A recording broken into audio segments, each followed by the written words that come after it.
성도 여러분, 한 주간 동안 평안하셨습니까? 오늘 거룩한 주일 주님을 생각하시면서 영과 진리로 예배드리시는 귀한 시간이 되시기 바라겠습니다. 다 같이 경건한 마음으로 기도드리심으로 예배를 시작하겠습니다. 기도하겠습니다.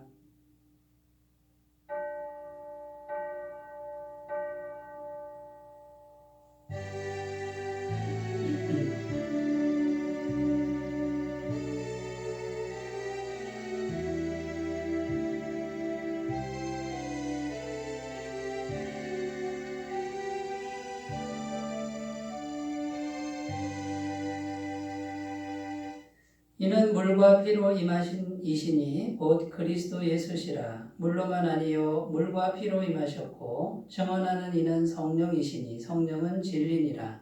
증언하는 이가 셋이니 성령과 물과 피라. 또한 이 셋이 합하여 하나이니라. 아멘. 성부, 성자, 성령 삼위일체 하나님께 찬양과 영광을 올려드립니다. 우주 만물을 창조하시고 인생의 생사와 복을 주관하시는 성부 하나님의 능력과 구원의 섭리를 찬양합니다. 인류의 모든 죄를 사하시려고 성부의 뜻을 따라 이 땅에 오셔서 십자가를 지신 구주 예수님께 경배를 드립니다. 언제나 살아계셔서 예배하는 심령에 찾아오시고 날마다 의로운 길로 우리의 발걸음을 인도하여 주시는 성령님께 감사를 드립니다. 삼위일체 거룩하신 하나님이시여, 이곳에 좌정하사 주의 백성들의 정성껏 드리는 예배를 기쁘게 받아 주시옵소서. 예수님의 이름으로 기원하옵나이다. 아멘. 다 같이 찬송가 36장 함께 부르겠습니다.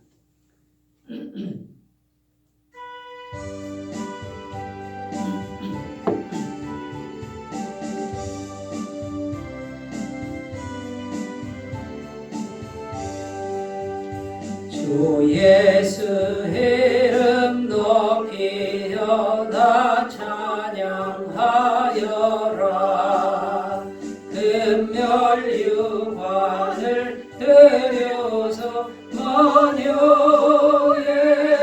저 찬양. 금멸유관을 들여서 만유의 주 찬양. 주 예수 강한 고난을 못 잊을 죄인아, 내 귀한 몸에 바쳐서 만유의 주 찬양. 내 귀한 몸에 바쳐서 만유의 주 찬양. 이 지구 위에 거하는 온 세상 사람들, 그 크신 위엄 높여서 만유의 주 찬양. 그 크신 위엄 높여서 만유의 주 찬양. 주 믿는 성도다 함께 주 앞에 엎드려 무궁한 노래 불러서 만유의 주 찬양. 무궁한 노래 불러서 만유의 주 찬양. 아멘. 사도신경으로 신앙 고백을 드립니다. 나는 전능하신 아버지 하나님, 천지의 창조주를 믿습니다. 나는 그의 유일하신 아들 우리 주 예수 그리스도를 믿습니다. 그는 성령으로 잉태되어 동정녀 마리아에게서 나시고 본디오 빌라도에게 고난을 받아 십자가에 못 박혀 죽으시고 장사된 지 사흘 만에 죽은 자 가운데서 다시 살아나셨으며 하늘에 오르시어 전능하신 아버지 하나님 우편에 앉아 계시다가 거기로부터 살아있는 자와 죽은 자를 심판하러 오십니다. 나는 성령을 믿으며 거룩한 공교회와 성도의 교제와 죄를 용서받는 것과 몸의 부활과 영생을 믿습니다. 아멘. 하나님 말씀은 시편 62편 1절에서 12절입니다. 신약 성경 845페이지 시편 62편 1절에서 12절 말씀입니다.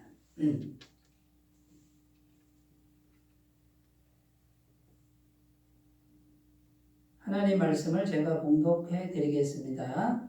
나의 영혼이 잠잠히 하나님만 바라며 나의 구원이 그에게서 나오는도다. 오직 그만이 나의 반석이시오 나의 구원이시오 나의 요새이시니 내가 크게 흔들리지 아니하리로다. 넘어지는 담과 흔들리는 울타리같이 사람을 죽이려고 너희가 일제히 공격하기를 언제까지 하려느냐. 그들이 그를 그의 높은 자리에서 떨어뜨리기만 꾀하고 거짓을 즐겨하니 입으로는 축복이요 속으로는 저주로다. 나의 영혼아 잠잠히 하나님만 바라라. 물은 나의 소망이 그로부터 나오는도다. 오직 그만이 나의 반석이시요 나의 구원이시요 나의 요새이시니 내가 흔들리지 아니하리로다. 나의 구원과 영광이 하나님께 있으며 내 힘의 반석과 피난처도 하나님께 있도다. 백성들아 시시로 그를 의지하고 그의 앞에 마음을 토하라. 하나님은 우리의 피난처시로다. 아 슬프도다. 사람은 입김이며 인생도 속임수이니 저울에 달면 그들은 입김보다 가벼우리로다. 포악을 의지하지 말며 탈취한 것으로 허망하여지지 말며 재물이 들어도 거기에 마음을 두지 말지어다. 하나님이 한두 번 하신 말씀을 내가 들었나니 권능은 하나님께 속하였다 하셨도다. 주여 인자함은 주께 속하오니 주께서 각 사람이 행한 대로 갚으심이니이다. 아멘. 네, 오늘 시편 62편 말씀을 통해서 영혼의 평안이 임하시는 크신 은혜가 있으시길 바라겠습니다. 말씀의 제목을 내 영혼아 하나님만 바라라 이런 제목으로 함께 은혜를 나누겠습니다. 미국의 어느 대학교에 장미꽃 교수님이라는 분이 계셨습니다. 왜 장미꽃 교수님이냐면 이 왼쪽 가슴에 양복 이 가슴에 항상 장미꽃을 꽂고 다니셨다는 거죠. 그래서 별명이 장미꽃 교수님인데 그런데 이 장미꽃이요. 그 장미꽃 교수님이 이 장미꽃을 달고 있을 때 이 꽃이 굉장히 오랫동안 싱싱하더라는 거죠. 금방 시들만 할 때가 됐는데 아니 이거는 며칠씩 더 싱싱하게 그 꽃이 살아있더라는 거죠. 왜 그럴까 하고서 궁금증을 품었는데 나중에 보니까 이 양복 속주머니 안에 물주머니가 있고 그 장미꽃 줄기가 그 물에 이렇게 닿아 있는 거죠. 물주머니 안에 이렇게 닿아서 그 생명수가 장미꽃에 계속 공급이 되니까 이 꽃이 항상 생기가 있고 아름다운 장미꽃으로 살아있다라는 것이죠. 이런 이야기를 들은 적이 있습니다. 그 장미꽃이 왜 그렇게 아름답고 싱싱하냐면 생명을 공급하는 원천과 연결되어 있다는 겁니다. 자, 그 꽃이 얼마짜리냐, 비싼 꽃이냐, 그게 문제가 아니죠. 그 꽃의 종자가 좋은 거냐, 안 좋은 거냐, 이게 문제가 아니라 그 꽃이 생명의 원천과 연결되어 있는 것이 중요하다는 겁니다. 자, 그러면 우리의 인생, 우리 사람, 인생의 생명은 무엇에 닿아 있어야 할까요? 우리 영혼의 생명의 원천은 과연 무엇이냐라는 겁니다. 성경에는 우리 영혼의 생명의 근원은 하나님이라고 말씀합니다. 하나님 외에는 없다고 말씀합니다. 예레미야 2장 13절 말씀에 내 백성이 두 가지 악을 행하였나니 곧 그들이 생수의 근원되는 나를 버린 것과 스스로 웅덩이를 판 것인데 그것은 그 물을 가두지 못할 터진 웅덩이니라. 이 말씀에 보면 예레미야 선지자를 통해서 하나님이 이스라엘 백성들에게 예언의 말씀을 주시는데 하나님 백성이 두 가지 죄를 졌다는 거죠. 첫 번째는 뭡니까? 생수의 근원되는 하나님을 버렸다. 이렇게 지금 말씀하고 있습니다. 그러니까 우리 영혼이 하나님과 연결돼 있어야 생기를 얻을 수 있다는 거예요. 생명을 얻을 수 있다라고 지금 하나님은 말씀을 통해서 우리에게 말씀하고 있다라는 것입니다. 자, 마귀는요, 이 사실을 잘 알고 있습니다. 마귀라는 존재는 수단 방법을 가리지 않고 어떻게 할까요? 수단 방법 안 가리고 우리 영혼과 하나님을 단절시키는 거예요. 분리되게 하는 거예요. 그러니까 우리 영혼이 생수에 근원되는 하나님과 단절되기만 하면 우리는 어떻게 됩니까? 우리는 비실비실해지고요. 마귀의 손아귀에 넘어가고 죄에 빠지게 되고 죽음에 넘어갈 수밖에 없고 마귀가 마음대로 공격할 수 있는 그런 상태가 된다는 것이죠. 창세기 천지창조 때 아담의 영혼은 하나님과 잘 연결되어 있었습니다. 아담의 영혼은 영생의 상태였습니다. 왜냐하면 영원한 생명이신 하나님과 영혼이 완벽하게 연결되어 있었으니 하나님의 생명은 계속 아담 영혼에 공급되고 있었다라는 것입니다.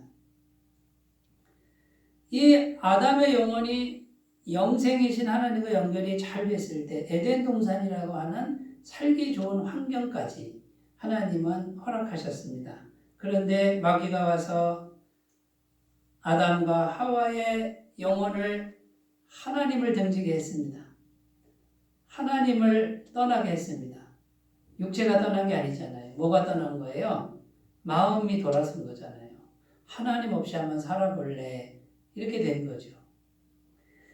이 마귀의 꼬임에 넘어가서 이걸 죄라 그럽니다. 하나님과 단절된 상태가 죄인데 죄 때문에 아담의 영혼은 하나님과 단절이 되었고요.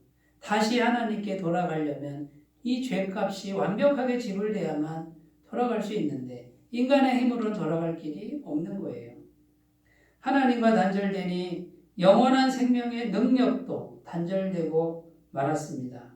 결국은 죽음이고 죽음까지 갈 때까지 계속 고통과 질병이 역사하는 그런 안타까운 존재가 되고 말았다는 것이죠. 예수님께서 이 땅에 오셔서 십자가에서 피 흘리심으로 죄값을 완벽하게 지불하셨습니다. 누구든지 예수님을 믿고 구주로 영접하는 사람은 예수님의 완벽한 죄상, 예수님의 십자가 보혈의 은총이 적용이 되고 이제는 하나님과 연결이 되는 죄의 문제가 해결됐으니 하나님과 다시 연결이 되는 영혼의 상태가 될 수 있다라는 거예요. 이것이 복음 아니겠습니까? 자, 그러면 우리가 이제 이 세상을 살아갈 때 우리가 한쪽에서는 죄의 세력을 갖고 있고 한쪽에서는 예수님의 십자가 보혈이 있는데 그래서 이 두 가지 세력이 우리 속에서 싸울 수밖에 없는 천국 갈 때까지 죽을 때까지는 이 싸움이 계속되고요. 이 싸움에서 우리는 최선을 다해서 싸워야 되는 그런 운명이 되다라는 겁니다. 그래서 때로는 우리가 이 싸움에서 져서 이 죄의 세력이 더 커져서 죄의 세력이 져가지고 하나님과 단절되고 하나님의 공급을 받지 못하는 정말 비참하고 안타까운 인생을 살 때가 있다라는 거죠. 누구도 이런 현실로부터 자유로울 수가 없는 거예요. 오늘 성경 말씀에 이 시편 62편은 누가 쓴 거냐면 다윗 왕이라는 사람이 썼습니다. 다윗 왕이 얼마나 훌륭한 왕입니까? 그렇게 하나님 마음에 합한 사람이고 위대한 왕도요. 왕위에 있을 때 아주 극심한 절망 상태, 완전히 바닥에까지 내려가는 그런 절망 상태의 경험을 합니다. 지금 오늘 본문 내용에 보면 1절에 보면 이렇게 기록합니다. 나의 영혼이 잠잠히 하나님만 바라며 나의 구원이 그에게서 나오는도다. 여기 보면요, 지금 다윗의 상태가 어떤 상태냐면 나의 영혼이 잠잠히 하나님만 바라며, 마치 자기 영혼인데 남의 영혼 말하듯이 하고 있어요. 그 정도로 지금 힘이 없는 거예요. 그냥 자기 영혼인데 하나님만 이렇게 쳐다보고 있는 완전 탈진 상태의 고백이에요. 그럼 어떤 상황이냐라는 거죠. 아들, 여러 명의 아들이 있었는데 다윗의 아들 중에 압살롬이라는 아들이 있습니다. 이 압살롬이요, 반란을 일으켜요. 왕자가 반란을 일으켜서 아버지를 죽이러 오는 거예요. 다윗 왕처럼 훌륭한 신앙인이고 하나님이 정말 사랑하는 다윗에게 이런 일이 생겨요. 아들이 아버지를 죽이려고 와요. 그래서 다윗 왕은 어떻게 해요? 아버지가 아들과 목숨 걸고 싸울 수 있습니까? 그러니까 왕궁을 비우고 도망갑니다. 근데 이 아들이 어떻게 합니까? 왕궁을 차지하고요, 아버지의 후궁들 있잖아요. 후궁들을 높이 망대를 쌓고 이렇게 건물을 지어서 그 위에서 사람들 다 보는 데서 동침을 하는 거예요. 아버지의 후궁들이에요. 아버지의 아내들이잖아요. 그렇게 아버지를 욕보이는 짓을 하는 이런 일이 벌어지는 거예요. 그러니까 다윗 왕이 얼마나 낙심했겠어요. 완전히 다윗의 영혼이 수치는 말할 것도 없고요. 너무 창피하잖아요. 하나님 앞에 영광도 안 되고. 그러니까 이 다윗의 영혼이 완전히 낙심한 상태, 절망 상태에 빠졌을 때 이 시편이 기록됐다라는 거죠. 여러분, 그러니까 이런 상태에 있을 때 이제 마귀가 어떻게 하는데, 마귀가 다윗이라는 위대한 성군, 이 영혼을 완전히 무너뜨리기 위해서 영혼을 그냥 누르는 거죠. 마귀는요, 구원받았다고, 한 번 구원받았다고 그냥 두지 않습니다. 구원받은 영혼, 그 어떤 영혼까지도 집요하게 죽이려고 있는 힘을 다하는 걸 우리가 잊지 말아야 될 줄로 믿습니다. 베드로전서 5장 8절에 보면 근신하라 깨어라 너희 대적 마귀가 우는 사자같이 두루다니며 삼킬 자를 찾나니. 사자가 으르렁거리면서 어디 삼킬 게 있나 하고 지금 찾고 있는 게 지금 우리가 처해 있는 현실이에요. 우리가 정신을 차려야 된다 그 말이죠. 그래서 베드로전서 5장 9절에 이렇게 권면합니다. 너희는 믿음을 굳건하게 하여 그를 대적하라. 이는 세상에 있는 너희 형제들도 동일한 고난을 당하는 줄을 알미라. 이렇게 돼 있어요. 자, 마귀가 어디를 노려요? 우리 영혼을 노리는 거예요. 영혼을. 영혼이 무너지면 다 무너지는 거예요. 자, 그런데 놀라운 사실은 이런 절망의 상황, 극한 절망의 상황에서 다윗은 다시 일어섭니다. 그리고 왕궁으로 돌아갑니다. 반란군 진압합니다. 어떻게 그게 가능했냐면요, 오늘 말씀 잘 보면 다윗이 자기 영혼을 다시 일으켜 세웁니다. 영혼을 일으켜 세우면 다 이기는 거예요. 영혼이 무너지면 다 지는 거예요. 그래서 자기 영혼을 이렇게 세우는데, 자, 어떻게 하는지 구체적으로 우리가 세 가지만 살펴보는데, 첫 번째는 뭐냐면 내 영혼에게 말하라 그거예요. 어떻게 말해요? 1절에 아까 읽었죠? 나의 영혼이 잠잠히 하나님만 바라며. 이 상태는요, 말할 기운도 없는 거예요. 지금 말을 해야 되는데 말할 기운도 없으니 내 영혼이 하나님만 그냥 바라고 있는 이 상태예요. 근데 바라고 있으니 은혜가, 바라기만 해도 은혜가 공급된다는 거죠. 그래서 5절 말씀 보면 이렇게 돼 있어요. 나의 영혼아 잠잠히 하나님만 바라라. 여기 보세요. 1절하고 5절하고 같은 것 같은데 다르잖아요. 5절은 뭐라고 그래요? 지금 다윗이 자기 영혼에게 뭐 하고 있어요? 말하고 있어요. 말하고. 나의 영혼아 이렇게 말해요. 이건 뭐예요? 이제 좀 힘을 얻었다 그 말이에요. 하나님을 쳐다보기만 했는데 하나님이 힘을 주셔서 이제는 내 영혼에게 말할 정도가 됐다 그 말이에요. 그러니까 얼마나 지금 영혼이 처참한 상태인지 그걸 보여주는 겁니다. 그런데 다윗이 정신을 차리고 일단 힘이 없어도 하나님만 쳐다보자. 믿음으로 바라보자. 힘을 얻고 나서 내 영혼아 하나님만 바라라. 내 영혼아 하나님만 바라라. 이러고 있는 거예요. 그런데 다윗이 똑같이 고백합니다. 1절에도 나의 구원이 어디서 나온다고요? 그에게서 하나님에게서 구원이 나오는 거다. 5절에도 뭐라고 되어 있어요? 나의 소망이 그로부터 나오는도다. 이렇게 고백해요. 다윗은 지금 분명히 알고 있습니다. 무엇을 알고 있습니까?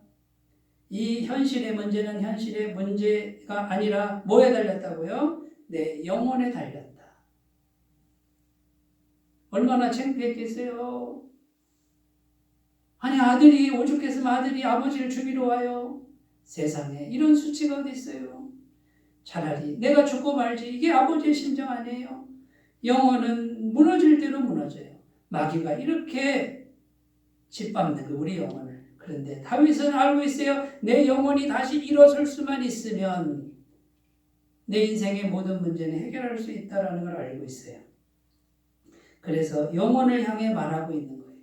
우리도 그렇게 영혼을 향해 말해야 될 줄로 믿습니다. 그 말할 힘도 없는 분은 다윗처럼 쳐다보는 일부터 하시기 바랍니다. 하나님이 도와주실 줄 믿습니다.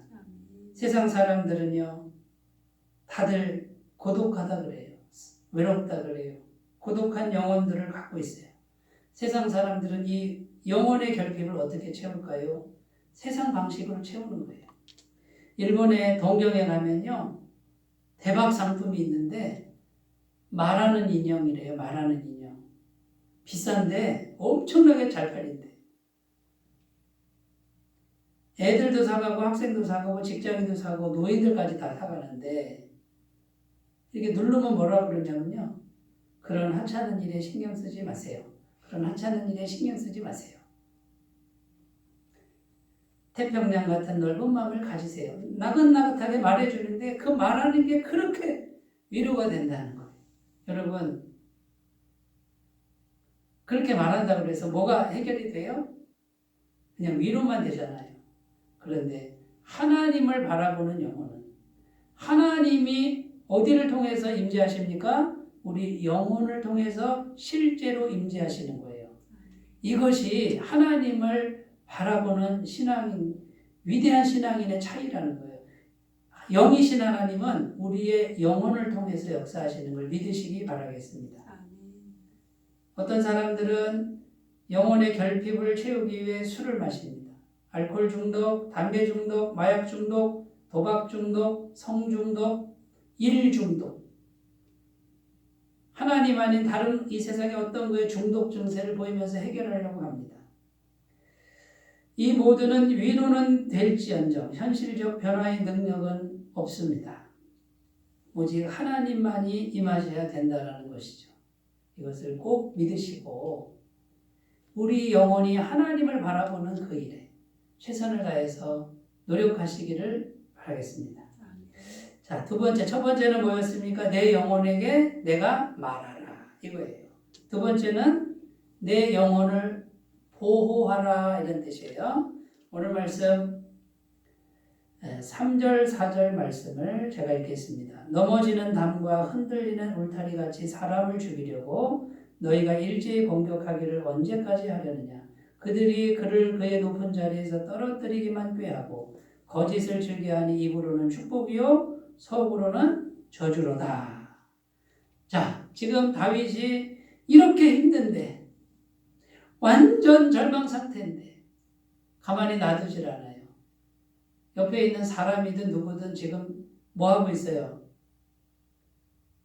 그 절망 상태에 있는 다윗을 죽이려고 지금 하는 세력이 옆에 있다는 거예요. 그리고 일제히 지금 누가 공격하고 있다고 3절에 말하지 않습니까? 그리고 높은 자리에서 떨어뜨리기를 꾀하고 거짓말하고 속으로는 칼을 갈고 저주를 품고 있는 사람들이 가득한 거예요. 이 절망 상태에서. 그러니까 어떻게 해야 되죠? 그때의 내 영혼을 보호하라 그 말이에요. 어떤 세력이 와도 귀를 틀어막고 하나님의 음성을 들어야 돼요. 하나님의 음성을. 잠언 4장 23절 모든 지킬 만한 것 중에 뭘 지키라고요? 더욱 내 마음을 지키라 이렇게 돼 있어요. 생명의 근원이 이에서 남이니라. 그러니까 마음을 지키면 사는 거예요. 이사야 41장 10절에 이렇게 기록합니다. 두려워 말라 내가 너와 함께함이니라. 놀라지 말라 나는 내 하나님이 됨이라. 자 보세요. 하나님이 뭐라 그래요? 두려워하지 마라 이래요. 근데 어떻게 안 두려워해요? 두려워하지 마. 놀라지 마. 뭔 일이 생길 때 두려워하지 말고 놀라지 마. 내가 너와 함께 있어. 내가 너의 하나님이야.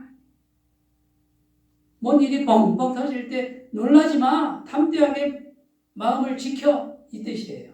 내가 너를 굳세게 하리라. 참으로 너를 도와주리라. 참으로 나의 의로운 오른손으로 너를 붙들 것이다.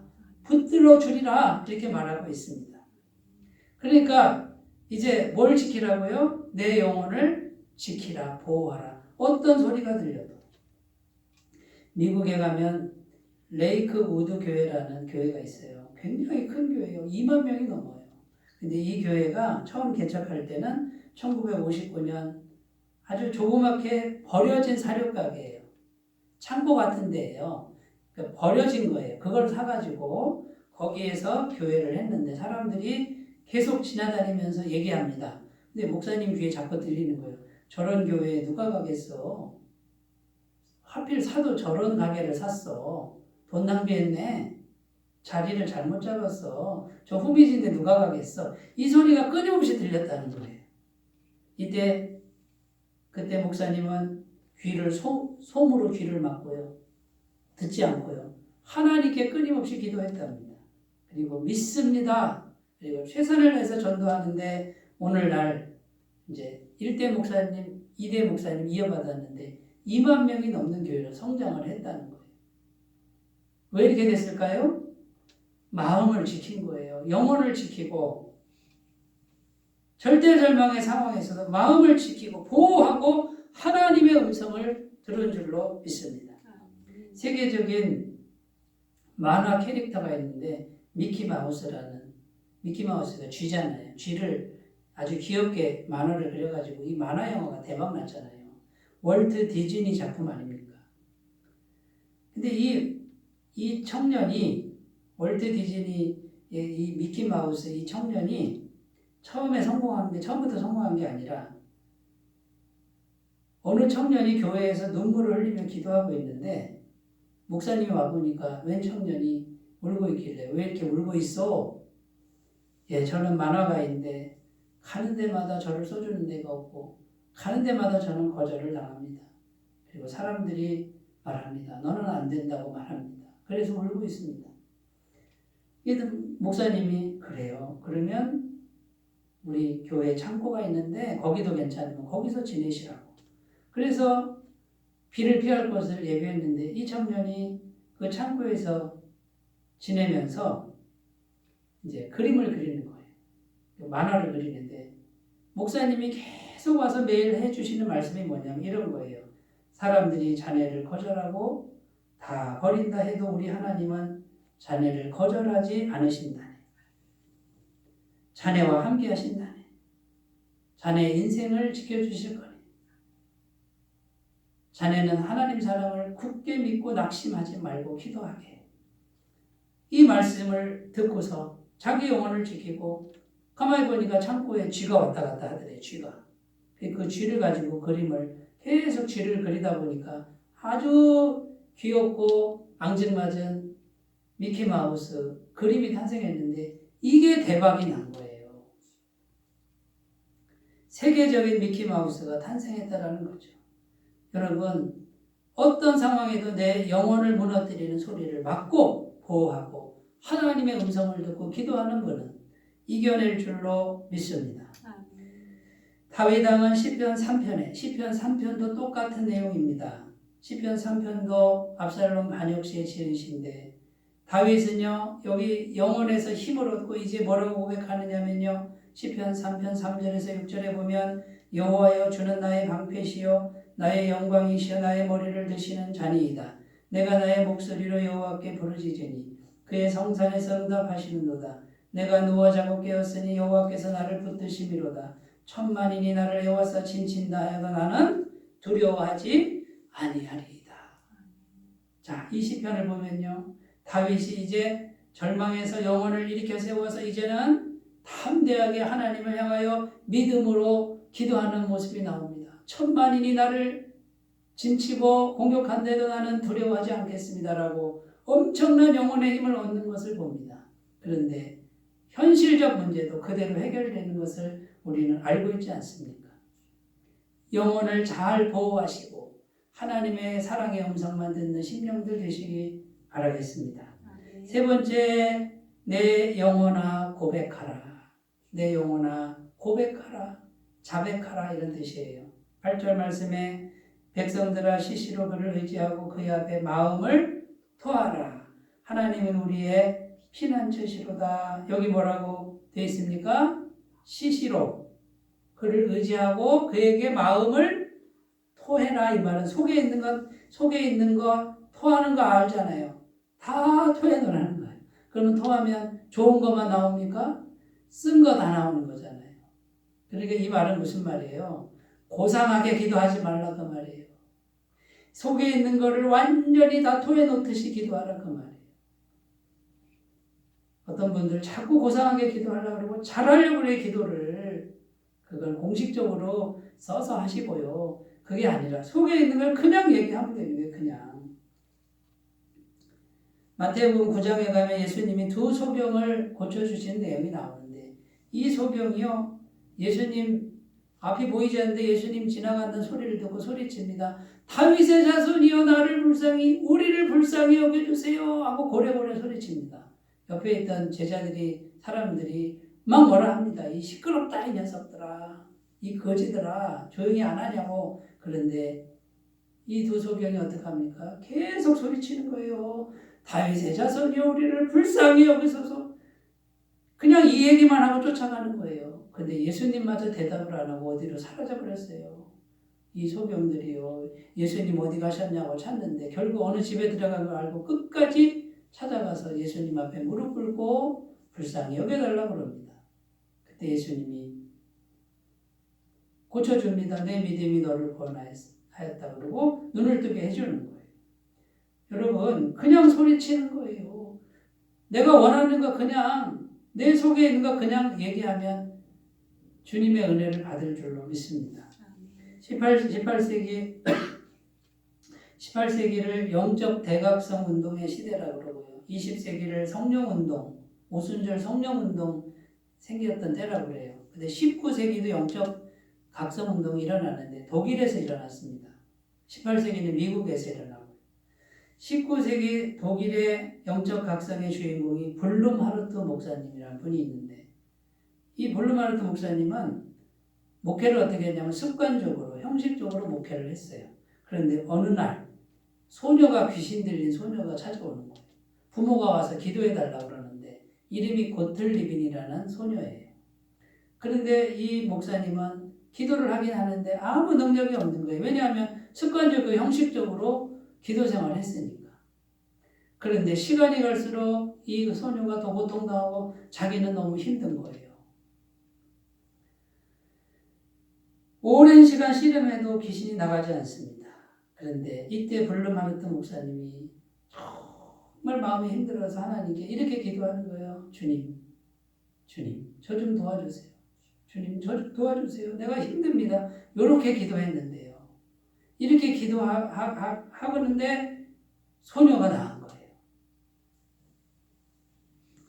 블룸하르트 목사님이 이때 큰 깨달음을 얻습니다.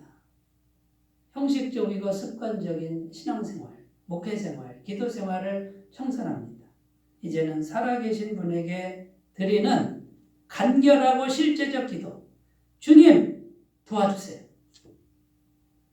마음을 다해서 이 체험 이후에 블룸하르트 목사님 설교가 달라진 거죠. 목회가 달라지니까 그 독일 슈바벤 지역에 엄청난 성령의 불길이 임했다라는 사실입니다. 사랑하는 여러분, 내 영혼, 내 속에 있는 이 영혼을 어떻게 하라고요? 주님께 토해내. 전부 다 토하면 어떻게 돼요? 이 쓴뿌리, 힘든 거, 절망, 이걸 누가 가져갑니까? 주님이 싹 치워주시고 내 영혼에 주님의 능력, 주님의 기운으로 채울 줄로 믿습니다. 그러면 우리가 살아나는 거예요. 속에 거는 다 붙들어 놓고 고상한 기도만 드리는 분은 이런 능력이 나타날 수가 없다라는 거예요. 실제적으로 마음에 있는 것을 고백하시고 자백하시는 기도 생활 하시기 바랍니다. 믿음을 가지고 기도할 때는요, 믿음을 가지고 인내하며 기도해야 됩니다. 큰 문제는 큰 기도가 필요해요. 큰 문제는 긴 시간이 필요하다는 걸 아셔야 돼요. 모세는 민족의 구원자가 되기 전에 광야에서 40년간 기도 생활했어요. 요셉은 애굽의 국무총리가 되기 전에 10년이 넘는 세월을 주님과 동행했다고 성경에 기록합니다. 다윗 왕은 왕이 되기 전에 10년 넘는 세월 동안 하나님만 붙드는 훈련을 합니다. 이 과정을 거쳐서 하나님은 위대한 종, 능력의 종으로 세우는 줄로 믿습니다. 사랑하는 여러분, 영혼의 문제입니다. 영이신 하나님이 우리 영혼을 필요로 하는데 우리 영혼이 낙심하면 안 됩니다. 일으켜 세우시기 바랍니다. 일으켜 세우시고 주님과 연합하시는 분은 현실 세계에서도 승리할 줄로 믿습니다. 이 믿음으로 날마다 승리하시기 바라겠습니다. 기도합니다. 하나님 아버지, 내 영혼아 하나님만 말하라. 다윗이 분명히 영혼의 중요함을 안 것처럼 우리도 알게 하옵소서. 어떻게든지 이렇게 세울 수 있도록 도와주옵소서. 예수님의 이름으로 기도드립니다. 아멘. 다 같이 찬송가 406장 함께 부르겠습니다.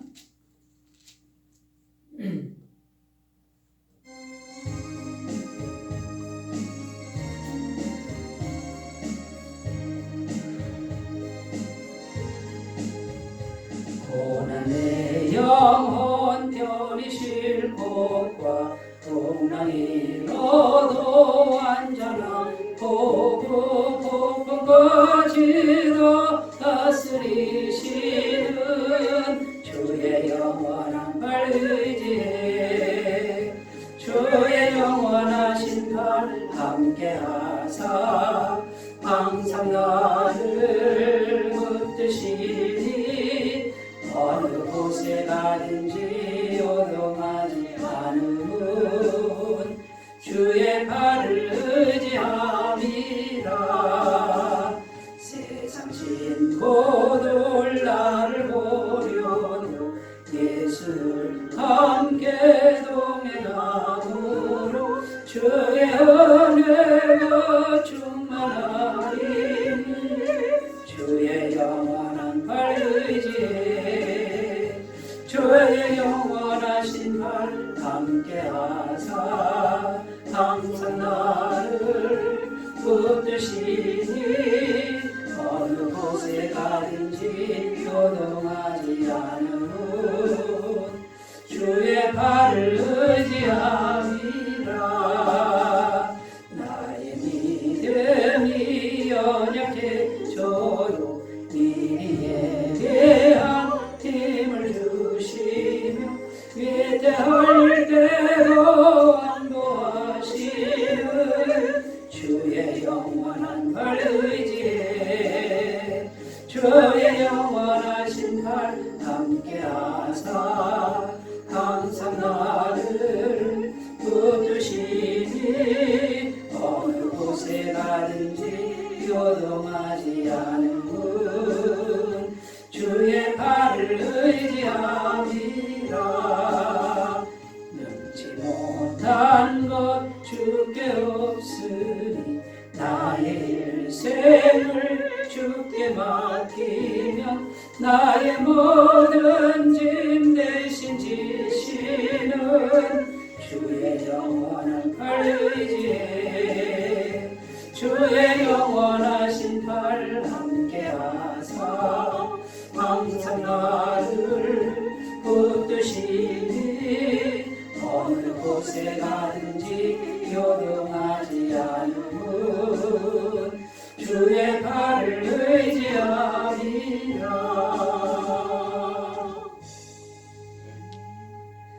광고 말씀드립니다. 오늘도 성도님들께 성령 충만한 은혜가 있으시길 바라고요. 방역수칙 잘 지켜주시는 가운데 예배와 전도에 힘써주시기 바랍니다. 매일 10분 묵상 잊지 말고 참여해 주시고 한 사람이 한 사람 전도하는 일에 기도부터 해주시면 감사하겠습니다. 헌금함이나 교회 계좌로 해주시면 감사하겠습니다. 이제 384장 부르시고 축도로 예배를 마치겠습니다.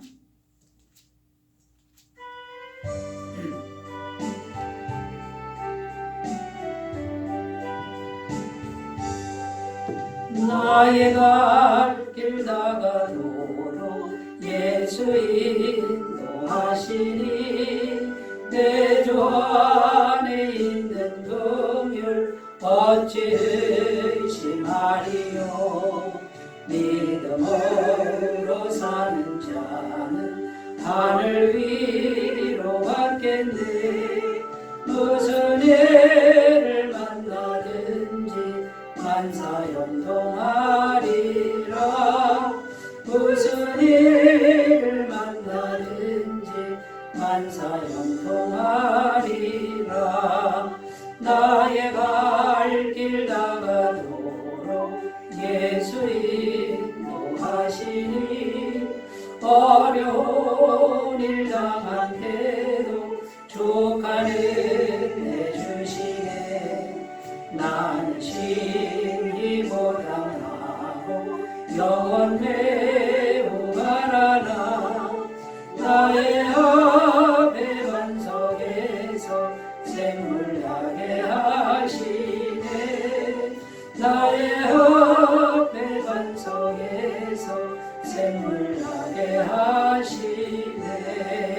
나의 갈 길 다가도록 예수 인도하시니 그의 사랑 어찌 큰지 말로 알 수 없도다. 성령 강하는 영혼 하늘 날아갈 때에 영영 모를 나의 찬송 예수 인도하셨네. 영영 모를 나의 찬송 예수 인도하셨네.